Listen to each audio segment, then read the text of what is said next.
Gaines now brings you something to think about. Shalom and greetings. Thank you for tuning in to Something to Think About. I'm his servant, Jeff Gaines, and this episode of Something to Think About is entitled Worshiping the Sabbath According to Scripture, Part 1. Let us move from just knowing to understanding what the Scripture instructs regarding worshiping the Sabbath.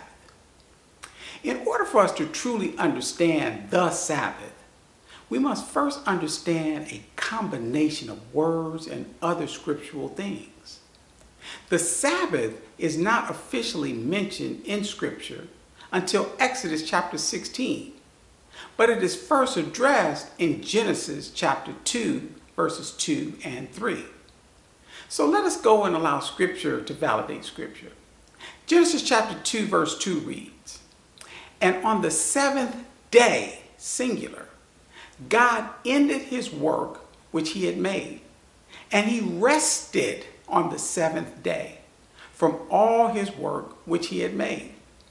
Genesis chapter 2, verse 3 reads, "And God blessed the seventh day and sanctified it, because that in it he had rested from all his work which God created and made." First, we must clarify that Elohim, God, ended his work in 6 days, plural, that no work was done on the seventh day, singular. As always, we will allow Scripture to validate Scripture. So let us turn now to the book of Exodus, chapter 20, verse 11. Exodus 20, verse 11 reads, "For in 6 days, plural, the Lord made heaven and earth, the sea and all that in them is. And he rested the seventh day, singular. Wherefore the Lord blessed the seventh day and hallowed it."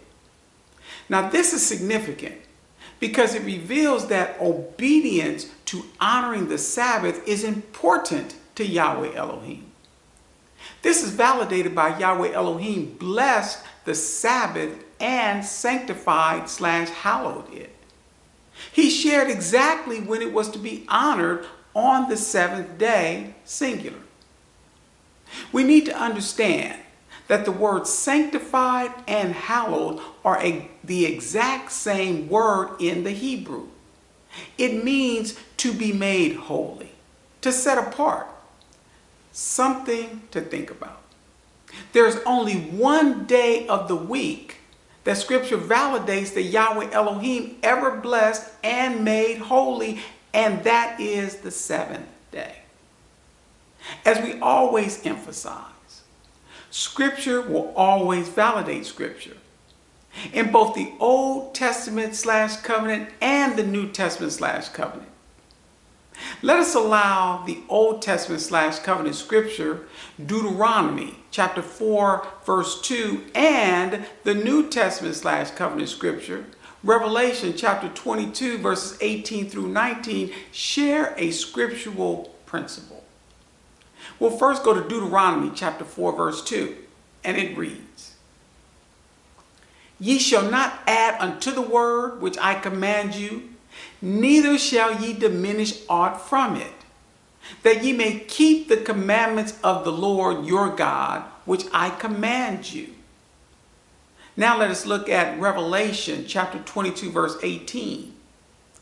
"For I testify unto every man that heareth the words of the prophecy of this book.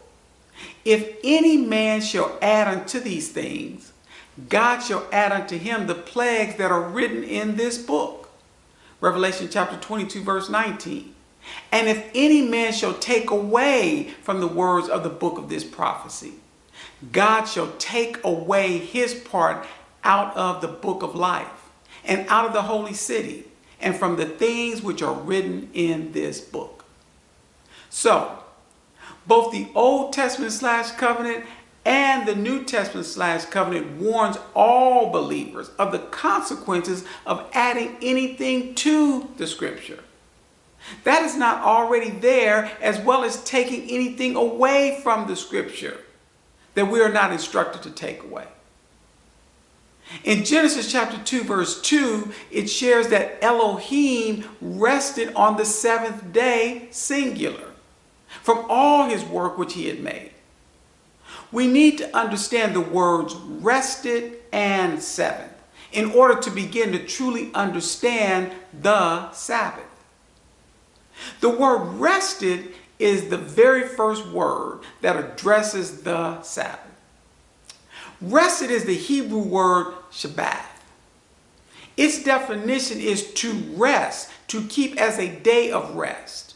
The primary idea appears to be that of to sit down, to sit still, to rest from labor, and uses Genesis chapter 2, verse 2 as an example.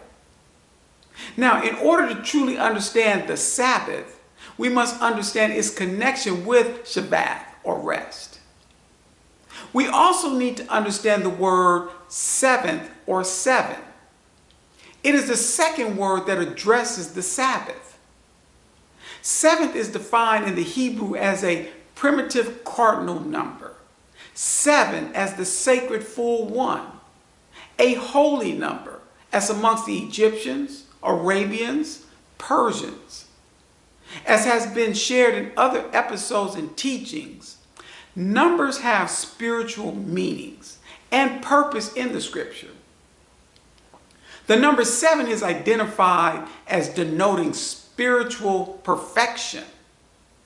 Notice that Elohim rested Shabbat on the 7th or spiritual perfection day, singular. And Elohim's rest is from achievement, not from fatigue. Elohim's spiritual perfection, his day of rest, is his byproduct of his completion of all that he had done. And at the end of 6 days, plural. Notice, a scriptural principle is set here, that work is done collectively in 6 days, plural. But rest is isolated by itself, and it is defined as the 7th day, singular. Something to think about. The number 7 is the number which regulates every period of incubation, gestation in insects, birds, animals, and man.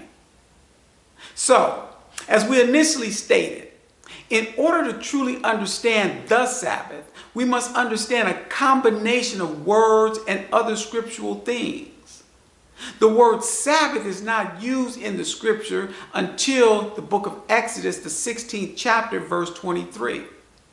The word Sabbath is a Hebrew word, and its definition is intensive from the Hebrew word Shabbat, which we just learned is the Hebrew word for rested. Intermission, specifically the Sabbath, the 7th day of the week, continues with the definition of Sabbath. Notice, the definition for Sabbath does not really give us a meaning. It merely refers us to other words and or phrases that are to be examples of what the word Sabbath should mean. The word that Sabbath comes from is Shabbat, or rested. The phrase that is used as an example is the 7th day of the week. This is why we said we must first truly understand the words rested and 7th or 7 in order to understand the Sabbath. Knowing what we now know about the definition of the word Sabbath, let us understand the context of how the word Sabbath is used in the book of Exodus, chapter 16, verse 23.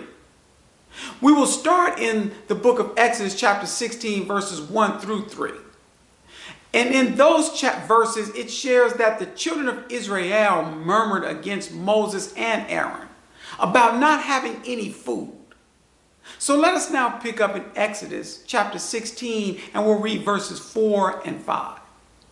Exodus chapter 16, verse 4 reads, "Then said the Lord unto Moses, Behold, I will rain bread from heaven for you. And the people shall go out and gather a certain rate every day, that I may prove them whether they will walk in my law or no. Exodus chapter 16, verse 5.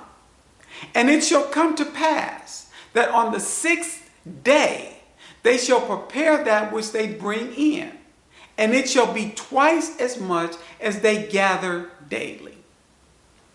Now here we see Yahweh Elohim will rain from heaven bread for them to prove them if they will walk in his law or not.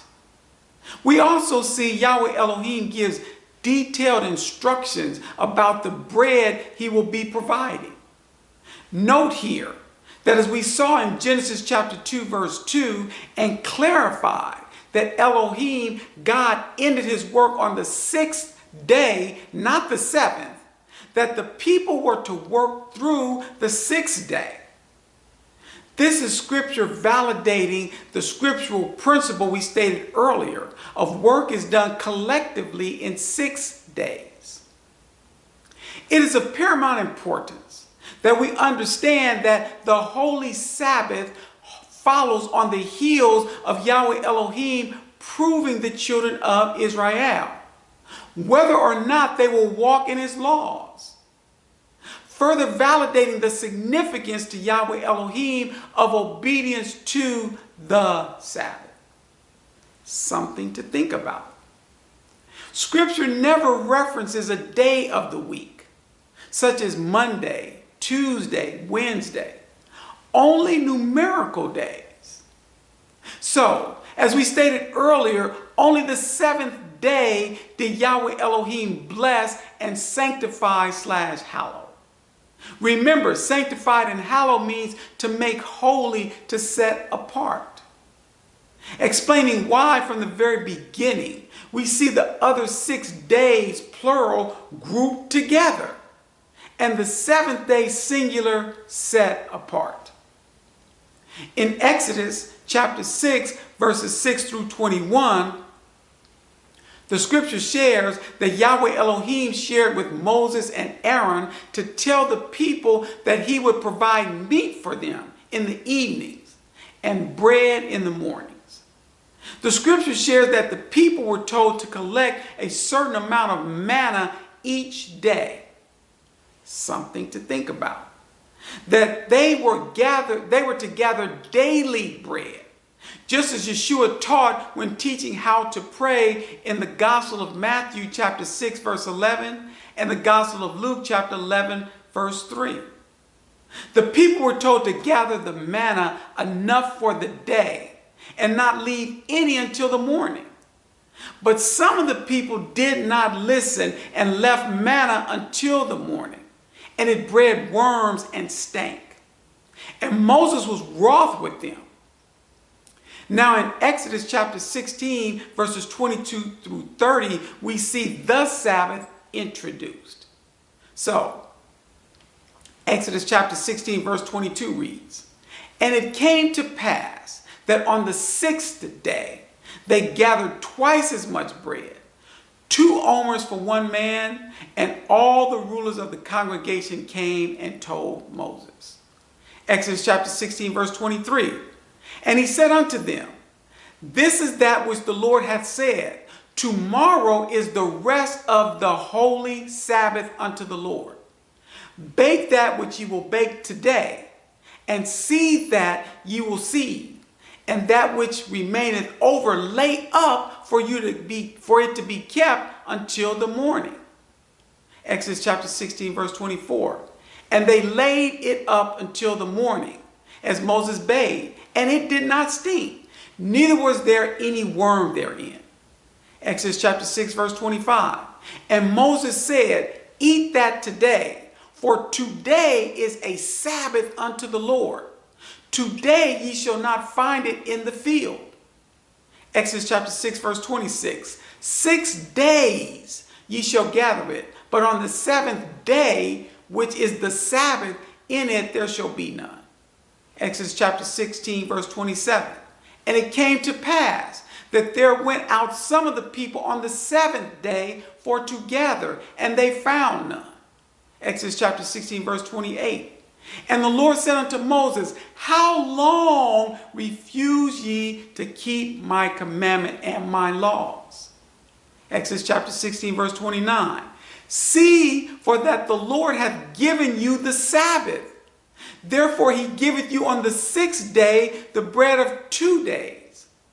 Abide ye every man in his place. Let no man go out of his place on the seventh day. Exodus chapter 16, verse 30. So the people rested on the seventh day. Once again, we see the principle that work is to be done for 6 days. That on the sixth day that the people were to gather twice as much manna.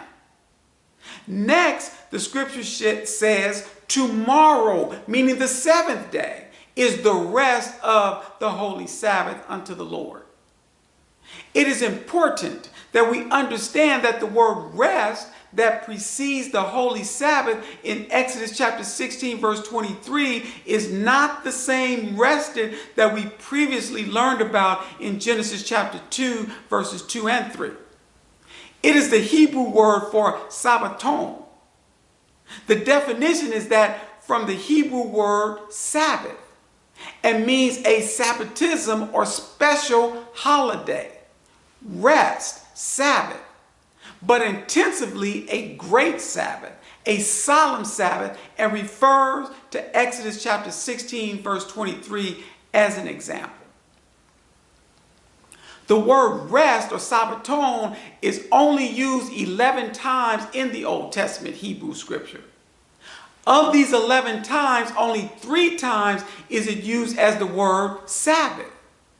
These 3 times it's speaking of the great and solemn Sabbaths of the feast day of atonement and of the first and 8th day of the feast of tabernacles. The other 8 times, including this time in Exodus chapter 16 verse 23, the word used is rest. So, as we stated from the beginning, we need to understand a combination of words and other scriptural things to truly understand the Sabbath. Understanding the word rest, Sabbaton, we're able to truly understand what it meant the very first time the word Sabbath is used. Scripture confirms that it was a day of rest unto the children of Israel, and that Yahweh Elohim commanded them not to go out of their place on the 7th day. The Sabbath was originated by Yahweh Elohim to be a great and solemn Sabbath, each 7th day. Let us grow and move from just knowing to understanding that the scripture actually addresses 2 types of Sabbaths. The scripture only identifies the 7th day as the Sabbath. The word Sabbath is almost always used with either the article the or holy preceding, or Yahweh Elohim is claiming it. This is the Sabbath we're addressing. The Sabbath honored every 7 days. Sometimes the scripture uses the word Sabbath and the article the or holy does not precede it, nor is Yahweh Elohim claiming it. In these cases, in the original Hebrew, this Sabbath would mean rest, but not on the 7th day. Remember, we shared earlier that the word rest that precedes the Holy Sabbath in Exodus chapter 16 verse 23 is the Hebrew word Sabbaton. And the 3 of the 11 times it is used as the word Sabbath. When the word Sabbath is used without a preceding article and Yahweh Elohim is not claiming it, it is referred to 3 times as a Sabbath. These 3 times are referring to feast day holy convocations. As was stated at the beginning, that in order to truly understand the Sabbath, we must first understand a combination of words and other scriptural things. In Leviticus chapter 23, verses 1 through 4, it distinguishes between a Sabbath and the Sabbath. Let us allow Scripture to share with us. Leviticus chapter 23, verse 1 reads, "And the Lord spake unto Moses, saying," Leviticus chapter 23, verse 2, "Speak unto the children of Israel, and say unto them concerning the feasts of the Lord, which ye shall proclaim to be holy convocations. Even these are my feasts." Leviticus chapter 23, verse 3, 6 days shall work be done, but the seventh day is the Sabbath of rest and holy convocation. Ye shall do no work therein. It is the Sabbath of the Lord in all your dwellings. Leviticus chapter 23, verse 4. "These are the feasts of the Lord, even holy convocations, which ye shall proclaim in their seasons." Here, Scripture shares with us, first in verses 1 and 2, that Yahweh Elohim wanted Moses to share with the children of Israel about his feast days, and they were to be holy convocations. Now, once again, we must move from just knowing to understanding what is a holy convocation. In the Hebrew, a holy convocation is a sacred assembly. So the children of Israel were to have a sacred assembly on these days. In verse 3, Yahweh Elohim institutes the Sabbath of rest, the great and solemn every seventh day Sabbath, and instructs there should be an holy convocation on every seventh day, and no work is to be done. Lastly, Yahweh Elohim puts his stamp on the Sabbath, as we shared earlier, by proclaiming the Sabbath as his. Notice in the last verse, verse 4, Yahweh Elohim is identifying what he is about to explain. This is important to note because the Sabbath is not one of the feast days. So it is to be done every seventh day. The feast days are Sabbaths, but they are a Sabbath on the day they fall on. The only feast day that falls on the seventh day is the Feast Day of Atonement. All the other feast days fall on days other than the seventh day.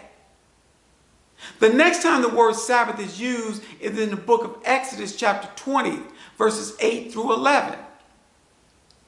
Exodus chapter 20, verse 8 reads, "Remember the Sabbath day to keep it holy."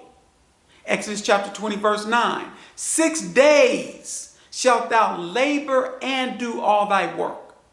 Exodus chapter 20, verse 10, "But the seventh day is the Sabbath of the Lord thy God. In it thou shalt not do any work, thou, nor thy son, nor thy daughter, thy manservant, nor thy maidservant, nor thy cattle, nor thy stranger that is within thy gates." Let us skip down now to Exodus chapter 20, verse 11. "For in 6 days the Lord made heaven and earth, the sea and all that in them is, and rested the seventh day. Wherefore the Lord blessed the Sabbath day and hallowed it." The scripture commands the followers of Yahweh Elohim to remember the Sabbath. 6 days we are to labor and to do all of our work. Let us move from just knowing to understanding what is labor and what is work. The word labor in the Hebrew is the same word as till, used in Genesis chapter 2, verse 5. It has several definitions, but we will focus on it means to serve, to work for another, to serve God or idols, i.e. to worship God or idols, worshiper. So the word labor, we now understand, means to serve Yahweh Elohim in worshiping him. The word work definitions in the Hebrew are employment, work, business, industrious, occupation. Now we understand that Yahweh Elohim instructs us for 6 days, plural, to serve and worship him, and to do all of our business, employment, work, and occupation. Exodus chapter 20 verse 10 starts with the word but. This signifies to us that there is about to be a change instituted. The seventh day singular, the day of perfection, as we stated earlier, it is the byproduct of the work that Yahweh Elohim has completed. On the seventh day, Yahweh Elohim instructs us, commands us to rest in the Sabbath of Yahweh Elohim, not to do any work. So let us evaluate what we have come to understand from scriptural validation about worshiping the Sabbath. Scripture is unequivocally reveals the Sabbath is a day of rest. Each and every seventh day, that obedience and honoring the Sabbath is important to Yahweh Elohim and is validated in Genesis chapter 2 verse 3 and Exodus chapter 20 verse 11, which shares Yahweh Elohim both blessed and sanctified / hallowed the Sabbath. Also, in Exodus chapter 16 verses 4 and 5, Yahweh Elohim used obedience to honoring resting on the seventh day to prove Israel. In addition, the book of Exodus, chapter 20, verses 8 through 10, Yahweh Elohim gave detailed instructions that he commanded all of his believers to follow.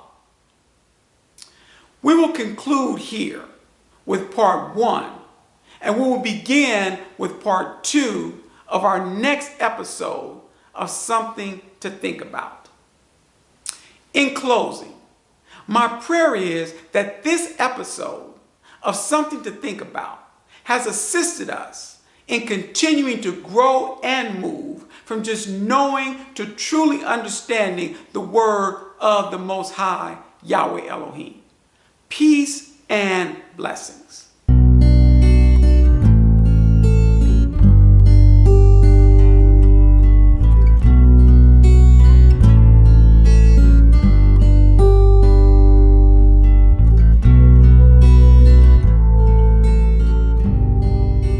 His servant encourages you and prays that you will continue with him on the journey of growing and moving from just knowing to understanding the word of the Most High, Yahweh Elohim.